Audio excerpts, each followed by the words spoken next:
Detail تو نہیں بلکہ تھوڑا سا ایک سائڈ نوٹ ہو تو الفاظ یعنی حدیث کو حل کرتے کرتے، حدیث کا ترجمہ کرتے کرتے ہم وہ انشاءاللہ وہ پڑھیں گے. پھر اس سے حدیث سے حاصل ہونے والے فوائد اور احکامات کو ہم حدیث کے ترجمے اور حدیث کی مختصر سی شرح کے بعد ہم یہ کریں گے. تو حدیث سے مختصر سے فوائد حاصل ہونے والے اور احکامات جو ہے وہ ہم انشاءاللہ حدیث کو پڑھنے کے بعد ہی یعنی حدیث کے ترجمے کے بعد ہی ہم سمجھیں گے. انما الاعمال بالنیات، چونکہ یہ بنیادی حدیث ہے اور بڑی حدیث ہے، بڑی اہمیت کی حامل ہے، تو اس میں بہت ساری باتیں ہیں انشاءاللہ کرنے کو، وہ ہم آپ کے سامنے اس ایپیسوڈ میں بھی اگر ہو سکا، ورنہ انشاءاللہ ہم نیکسٹ ایپیسوڈ میں اس کو اسی حدیث کو ہم کنٹینیو کریں گے. انما جو ہے وہ صیغہ حصر ہے، اور انما صیغہ حصر کا مطلب یہ ہوتا ہے کہ جو بات یہاں پہ کہی جا رہی ہے بس وہی ہے، اور اس کے علاوہ جو کچھ ہے، جو کوئی پاسبلٹی ہے، جو کوئی امکان ہے، اس کی نفی کی جاتی ہے. یعنی ثبوت ما ذکر ونفی ما سوا، یہ حصر کا معنی ہے کہ جو چیز اس میں ذکر کی جا رہی ہے وہی چیز ہے، اور اس کے علاوہ اور تمام چیزوں کی یعنی تمام امکانات یا تمام پاسبلٹیز کی نفی ہے. تو اللہ تعالیٰ، اللہ کے نبی صلی اللہ علیہ وسلم نے یہاں پہ صیغہ حصر کے ساتھ یہ جملہ عطا فرمایا کہ اعمال کا دار و مدار نیت پر ہے، یعنی اعمال کا دار و مدار صرف اور صرف نیت پر ہے. عمل کو جج کیا جائے گا نیتوں کی ہی بنیاد پر، اور کسی کی بنیاد پر جج نہیں کیا جائے گا. اور یہاں پہ اعمال میں اقوال بھی داخل ہیں، چونکہ اقوال جو انسان منہ سے کہتا ہے وہ بھی عمل ہی ہے. یہ عمل اللسان ہے، یعنی زبان کا عمل ہے. اسی طرح عمل القلب بھی ہے جو کہ دل کا اعمال ہوتا ہے، جن کو افعال القلوب کہا جاتا ہے، جیسے کہ محبت، امید اور خوف اور خشیت، یہ سارے دل کے اعمال ہیں. تو اعمال جو ہیں وہ دل کے بھی ہوتے ہیں اور ظاہری اعضاء کے بھی ہوتے ہیں اور لسان کے بھی ہوتے ہیں. تو انما الاعمال بالنیات، یہ اعمال کا دار و مدار تمام اعمال کا، جو بھی انسان کہہ رہا ہے، جو بھی انسان دل سے عمل کر رہا ہے، جو بھی انسان ظاہری عمل کر رہا ہے اعضاء سے، تمام اعمال کا دار و مدار نیتوں پر ہے.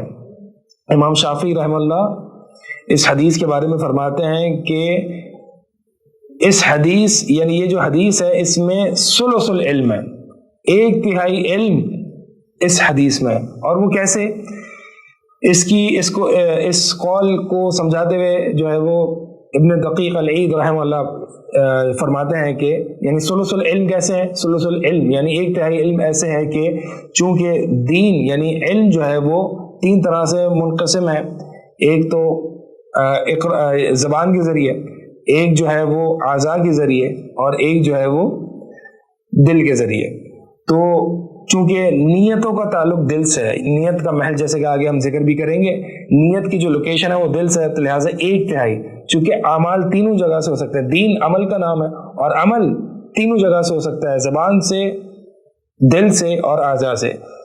چونکہ نیت دل کے عمل کا نام ہے، اس لیے یہ حدیث 1/3 علم ہے. اسی طرح بعض سلف نے اس حدیث کو کہا ہے کہ یہ حدیث جو ہے وہ ثلث الاسلام ہے، اسلام کا 1/3 ہے. بعض اہل علم نے اس حدیث کو نصف الاسلام بھی کہا، یعنی آدھا دین ہے.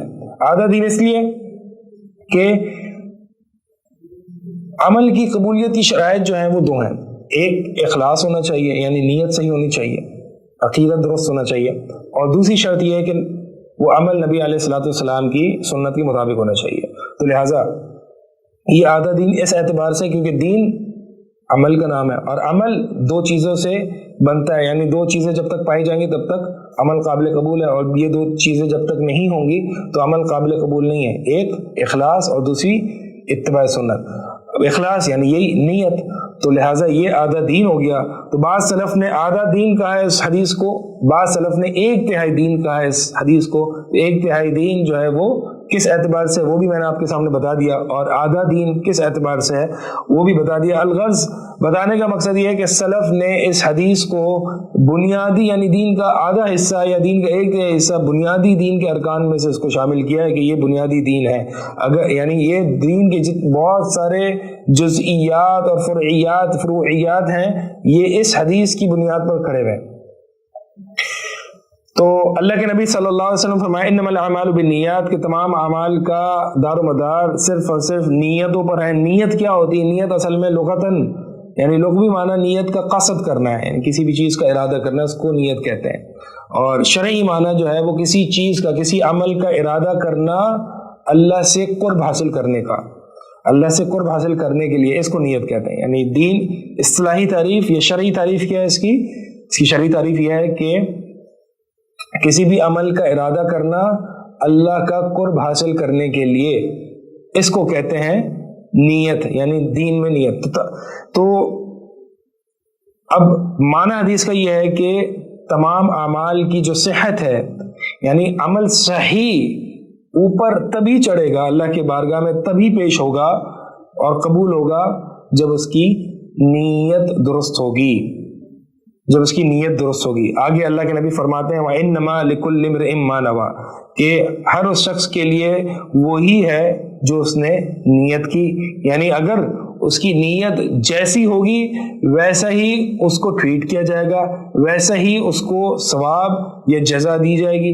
اگر تو دینی نیت ہے تو اس کو ثواب بھی ملے گی، لیکن اگر دینی نیت نہیں ہے بلکہ کوئی دنیاوی نیت ہے تو ڈپینڈ کرتا ہے. اگر تو وہ دنیاوی نیت عبادت کے اندر داخل ہے، یعنی وہ غیر اللہ کے لیے عبادت کر رہا ہے، دکھلاوے کے لیے عبادت کر رہا ہے، تو پھر اس کو سزا ملے گی. اور اگر وہ ایسی معاملہ ہے جیسے کہ آگے حدیث میں بھی آ رہا ہے، تو اس کو نہ ثواب ملے گا نہ سزا ملے گی، بلکہ وہ ایسی معاملہ تھا اللہ کے لیے اس نے نہیں کیا تھا بلکہ ایسے ہی دنیا کے لیے اس نے عمل کیا تھا. اب نبی صلی اللہ علیہ وسلم نے اس قاعدے کو مثال کے ذریعے واضح کیا. اس سے ہمیں یہ پتہ چلتا ہے کہ جب بھی کوئی ایسی بات کی جائے، جب بھی کوئی پرنسپل یا اصول سمجھائے جائے تو اس کو مثالوں کے ذریعے واضح کریں. تو اللہ کے نبی صلی اللہ علیہ وسلم نے ہمارے سامنے ایک قاعدہ رکھ دیا کہ اعمال کا دار و مدار نیتوں پر ہے، اور ہر اس شخص کے لیے وہی حکم ہوگا، وہی اس کو جزا ملے گی جو اس نے نیت کی. مثال کے طور پر اس بات کو ایسے سمجھ لیں فمن کانت ہجرتہ الی اللہ ورسولہ، بس جس شخص کی ہجرت اللہ اور اس کے رسول کی طرف ہوگی، فہجرتہ الی اللہ ورسولہ، تو اس کی ہجرت اللہ ہی اور اللہ اور اس کے رسول کی طرف ہی ہوگی. اس کا معنی کیا ہے، اس کی طرف آتے ہیں. ابھی صرف ترجمہ دیکھ لیتے ہیں. ومن کانت ہجرتہ للدنیا یصیبها، اور اگر کسی شخص کی ہجرت، یعنی کسی شخص نے ہجرت کی دنیا کے لیے یا پھر ایسی عورت کے لیے جس سے وہ شادی نکاح کرنا چاہتا ہے، فہجرتہ الی ما ہاجر الیہ، تو اس کی ہجرت اسی کی طرف ہوگی جس کی طرف اس نے ہجرت کی. یہ صحیح بخاری اور صحیح مسلم میں یہ حدیث موجود ہے. اب اس حدیث میں یہ جو مثال اللہ کے نبی صلی اللہ علیہ وسلم نے دی ہے، اس مثال کو سمجھنے کی کوشش کریں.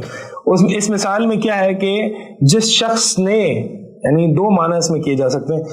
ایک تو معنی یہ ہے کہ جس شخص نے اللہ اور اس کے رسول کی طرف ہجرت کی تو واقعی اللہ اور اس کے رسول کی طرف ہجرت کی، یعنی کوئی عام ہجرت نہیں ہے بلکہ یہ بڑی ہجرت ہے، بڑی لیول کی ہجرت ہے.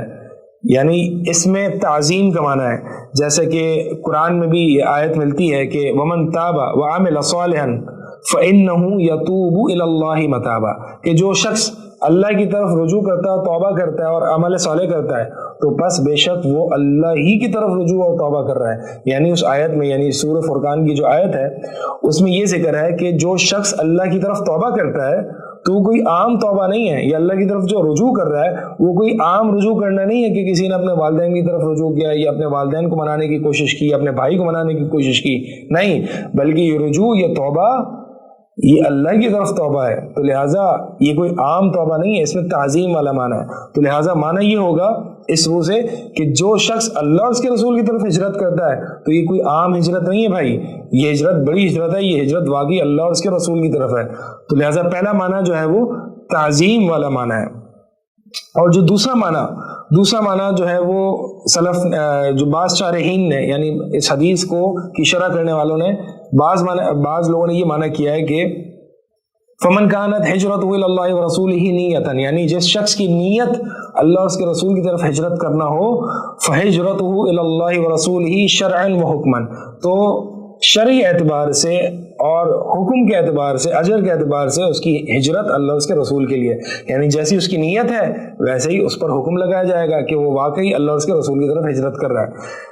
ومن کانت ہجرتہ لدنیا یصیبها، اگر کسی شخص کی ہجرت جو ہے وہ دنیا کے لیے ہوتی ہے، جو اسے ملتی ہے یا جو اسے پانے کی کوشش کرتا ہے، یا ایسی عورت کی طرف ہجرت ہوتی ہے جس سے وہ نکاح کرنا چاہتا ہے، فہجرتہ الی ما ہاجر الیہ، تو بس اس کی ہجرت اسی کی طرف ہے جس طرف اس نے ہجرت کی. یعنی یہاں پہ اللہ کے نبی صلی اللہ علیہ وسلم نے نام بھی نہیں لیا کہ فہجرتہ الی امرأۃ التی ہاجر الیہا، کہ اللہ کے نبی صلی اللہ علیہ وسلم نے یہ نہیں فرمایا کہ اس کی ہجرت اس عورت کی طرف ہی ہے یا اس دنیا کی طرف ہی ہے، نہیں، بلکہ نام ہی لینا گوارا نہیں کیا، جس سے اہل علم یہ فرماتے ہیں کہ یعنی یہ قابل ذکر بھی نہیں تھی، یہ قابل ذکر بھی نہیں تھی، یعنی گویا یہ مانا ہے کہ جو شخص ایسی عورت کے لیے یعنی نکاح کے لیے ہجرت کرتا ہے تو بس وہ اسی کے لیے ہجرت کرتا ہے، یعنی اس عورت کے لیے ہجرت کرتا ہے، یہ مانا نہیں، یہ الفاظ بھی ذکر نہیں کیے، کیونکہ یہ الفاظ ہی یعنی ہجرت ہی اتنی حقیر سی ہے اور اس میں جو ہے وہ کوئی امپورٹنس ہی نہیں ہے اس ہجرت کی، لہٰذا یعنی بتانے کی کوشش کی جا رہی ہے کہ جس نے نکاح کے لیے ہجرت کی تو بس اس نے اسی کی طرف ہجرت کی، یعنی اس پر کوئی ثواب نہیں ملے گا۔ تو یہ مختصر سی جو ہے وہ حدیث کے بارے میں، حدیث کا جو ترجمہ اور مفہوم ہے وہ آپ کے سامنے رکھا ہے۔ نیکسٹ ایپیسوڈ میں اس حدیث سے نکلنے والے جو فوائد ہیں وہ ہم انشاءاللہ آپ کے سامنے رکھیں گے۔ اب تک کے لیے اجازت چاہوں گا۔ جزاک اللہ خیر، بارک اللہ فیک، السلام علیکم ورحمۃ اللہ وبرکاتہ۔